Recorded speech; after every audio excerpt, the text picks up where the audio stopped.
London ama UK crypto update baa ka soo baxay hay'adda maamulka maaliyadeed ee UK FSA la yiraahdo FCA la yiraahdo waxay qaaday xayiraadii saarneyd Bitcoin iyo crypto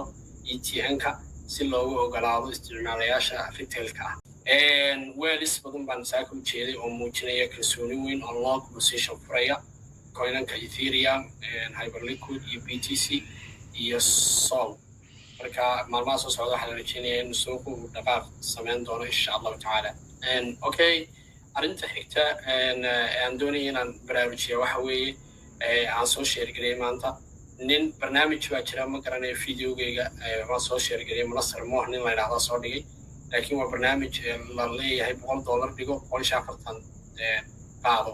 meelaha noocaas waa scams please dhalinyaro ka fogaada wixii scam mar walba barnaamijka waan soo share gareeyay saaka soo share gareeyay Soomaalida inta badan kama waantoodo scam marka board weyn baa uu ninkan soo diyaarsaday oo ku sharaxay inta dad lacag dhigato lacag qaadanayso kordhisa daqiiqada wax noocaas ku soo qoray yani $100 dhigo 10 dhisho waxaad ku heshaa $145 waxaad ku soo qoray sidoo sharaxay waa wadna xisaab yani holdin baa uu diyaarsaday marka please qof kasto halkan dhageysanaya lacagtaada adigu maal gasho adigu dukaan ku furo adigu maxay tole roodi ku iibi adigu stock ku maal gasho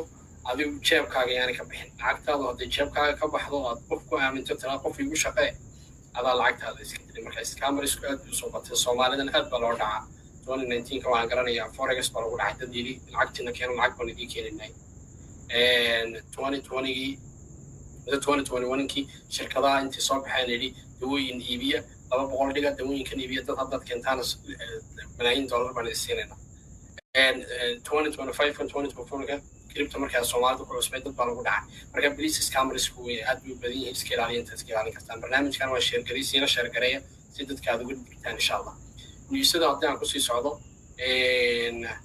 sidoo kale waxaa jirkay shirkadda Meta ayaa ku jirta wada hadallo maalgelin weyn ah oo la leeyahay Scale AI taasoo qiimaheedu ku dhaafay ilaa $10 bilyan bay ku maalgashanaysaa shirkadaas Meta shirkadda Scale la yiraahdo ee xagga AI ga qaabilsan AI ga runtii maalmaha soo socda ama sanadada soo socda kaalin weyn ayuu kaga jiri doonaa suuqyadan iyo tiknoolajiyada marka isha ku haya insha Allah projectiyada AI ga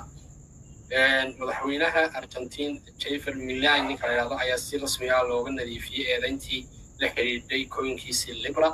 ee crypto aha maxkamaddu waxay go'aamisay maxkamaddu marka arrimo badan baa soo socday oo coinkiisa caqabad ku ahaayo leerimay caqabad aan ku oranay coin kale la xiriirinayo oo la isaga samaystay marka hadda maxkamaddu waxay ku heshay wax dambi la'aan waxay tiri ninkaas waxba lagu haysto madaxweynaha isagana coinkan kama dambeeyo waa personal act wax la yiraahdo waana fal shakhsiyadeed oo loo geystay wax musuqmaasuq oo dawladda ku saabsan coinkani la kuma abtirsado marka dacwadda madaxweynaha ku socotay maanta la soo nadiifiyay okay MicroStrategy ayaa 7 bilood ugu dambeeyay iibsaday boqolkiiba hal ka mid ah guud ahaan supply-ga Bitcoin taasoo ah talaabo aad u weyn okay maanta sidoo kale MicroStrategy wuxuu soo dhigay Bitcoin trackerkiisii oo muujinaysa Pretoria inuu iibsan doono BTC badan marka waan eegi doonaa Pretoria intuu iibsaday insha Allah sidoo kale wararka waxaa ku jiray sarkaal sare oo ka tirsan Metabalant ayaa sheegay in saamiyada doorbidaya ee damaanadda ku leh Bitcoin ay noqon karaan furaha kor u qaadi kara isticmaalka BTC guud ahaan suuqa aan la taaban ee Japan marka USA Japan iyo Stack maxay tahay waxay ku tartamayaan inta badan BTC ururintooda shirkadaha marka la eegayo ugu dambeyn madaxweynaha maxay tahay madaxa BlackRock ee Larry Fink ayaa sheegay in Mareykanku uu yaqiyo saldhigga ganacsiga caalamiga iyadoo si adag uga hadlay ama saamaynta cunaqabateynta ee ganacsiga Trafiska loo yaqaan ee la qorsheeyay taas marka wuxuu dhaqaalaha waddanka aad bay u curiyaaminaysaa